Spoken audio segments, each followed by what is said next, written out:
So it's after 1 year.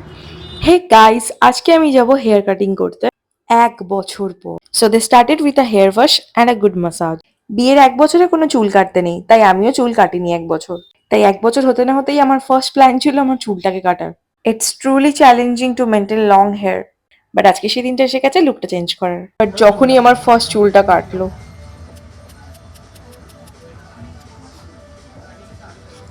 আমি কিন্তু সত্যি সত্যি বিটিতে চলে গেছিলাম। এত বড় চুল কাটলাম কেন, নতুন কাটিং ভালো লাগবে কিনা, মুখের সাথে মানাবে কিনা, জানি না কি কাটিং দিই। সবকিছুর মধ্যে আমি নিজেকে জাস্ট সেটাই বললাম, ভালো লাগবে আমার। আর এখানে ছোট বাচ্চার মতো আমি আমার গার্জিয়ানকেও নিয়ে এসেছি চুল কাটতে, আমার হাজবেন্ডকে। আর আফটার কাটিং এ আমাকে লাগছিল বাচ্চা মেয়ে। আমি লং হেয়ার ভালোবাসলেও মেনটেন করতে পারি না, তাই আমার জন্য শর্ট হেয়ারই ভালো। আফটার কাটিং মাথাটা যেন খুব হালকা হলো। আমার তেমন কোনো ডিমান্ড ছিল না, জাস্ট চুলটা শর্ট করতে চেয়েছিলাম আর সামনেটা একটু ভলিউম চেয়েছিলাম। তো he did it very well. এই স্যালনটার লোকেশনটা লোখানওয়ালাতে আছে, মুম্বাইয়ে।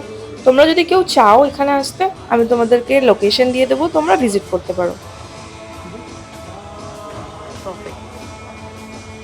And I just fail my teenage এরা। আর এখন আমি সারাদিন শুধু মিররে নিজের হেয়ারই দেখে যাব। আজকের জন্য টাটা, দেখা হবে আবার অন্য ভিডিওতে। Bye. I am so happy.